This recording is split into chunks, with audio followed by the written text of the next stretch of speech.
चला बघा आता मार्केटमध्ये आपल्याला उद्या कशा पद्धतीने वर्किंग करायचं आणि उद्या मार्केट कसं राहू शकतं. एक्झॅक्टली आपण ज्या पद्धतीने प्लॅनिंग केलं होतं त्या पद्धतीने मार्केटने परफेक्टली असं वर्किंग केलं. सपोर्ट घेतला होता. तुम्हाला मी सांगितलं होतं की फर्स्ट टार्गेट आणि उरलेलं सेकंड टार्गेट आपल्याला अचीव्ह करून देईल. गॅप ऑफ ओपनिंग आपलं ते टार्गेट अचीव्ह करून दिलेलं आहे. आता जस्ट मार्केटनं अशा झोनला ब्रेक केलं की इथून जरासं अप साईडला मुवमेंट यायला पाहिजे. म्हणजे 23,350 नंतर आपल्याला 23,468 या लेवलवरून मार्केट परत दिसायला पाहिजे. 23,468 नंतर आपल्याला 23,543 इथं पण मार्केट ऑलमोस्ट म्हणजे उद्यासाठी दिसून येऊ शकतं.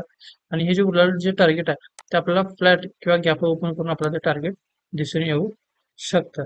निफ्टी मधला जो व्ह्यू आहे थोडा जरासा आपला गॅप अपचा व्ह्यू आहे. आणि दुसरी गोष्ट म्हणजे जरासं बुलिश व्ह्यू आहे. पण आज जर तुम्ही बघितलं तर आज 141 पॉईंट जरी प्लस झाला असेल तरी ही जी रॅली आहे ती रॅली अशी दर्शवत आहे की मार्केटमध्ये 9:30 वाजल्यापासून कंटिन्यू 11 वाजेपर्यंत नुसता बाईंग होती. आणि ह्या ठिकाणी फक्त सस्टेन झालंय आणि हे पण एकदा ब्रेक केलं की तो मग तुम्हाला कॉल साईडला किंवा गॅप ओपनिंग आहे. ओके. हा झाला एक छोटासा निफ्टीचा व्ह्यू आपला. त्यानंतर आपण पाहायचं आहे की बँक निफ्टीमध्ये कशा पद्धतीने वर्किंग करायचं आहे. बँक निफ्टीमध्ये जर बघितलं तर आपल्या ऑल प्रिडिक्शन्स डन झाले आहेत. इथून कॉलचा व्ह्यू होता, कॉलचं टार्गेट पहिलं पण डन आणि सेकंड पण डन. इथला पुढचा व्ह्यू होता, पुढचं पहिलं टार्गेट डन आहे. सेकंड टार्गेट येईल का नाही आपल्याला सांगता येत नाही, पण आपलं पहिलं जे होतं ते पहिलं टार्गेट डन झालेलं आहे. त्यामुळे इथे तुम्ही पोझिशन बुक केला तर एकदम बेस्ट आहे.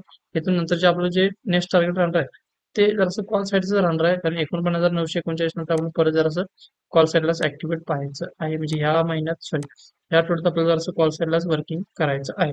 आता हे झालं आपलं निफ्टी आणि बँक निफ्टीचा व्ह्यू. त्यानंतर आपण एक काल बेस्ट स्टॉक दिला होता की तुम्हाला एक बाईंग झोन सांगितला होता की ह्याच्यावरती आपल्याला बाईंग चांगलं मिळू शकतं. तुम्ही ते बघू शकता की ते एक गॅप ओपन केलं की आपण एक मोठी स्पाइक आली. मोठ्या स्पाइक नंतर त्याच झोन पासून जरा अप गेलंय. ऑलरेडी तुम्हाला मी हे पण सांगितलेलं की हे आपलं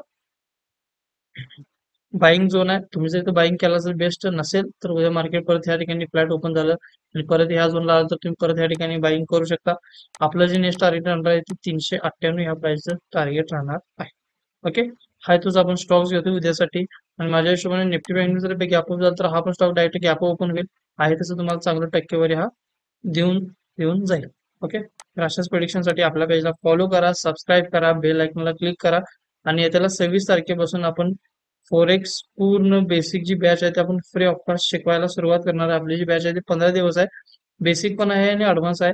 ह्याची जर तुम्हाला माहिती हवी असेल तर आपल्या इन्स्टाच्या पेजला जाऊन तिथं ऑफिसचा नंबर आहे. ऑफिसच्या नंबरला इथं फोन करा किंवा तुम्ही तिथं कुठल्याही ग्रुपला जॉईन झाला तर आपला ऑफिसचा नंबर तुम्हाला दिसून जाईल. ओके. थँक्यू.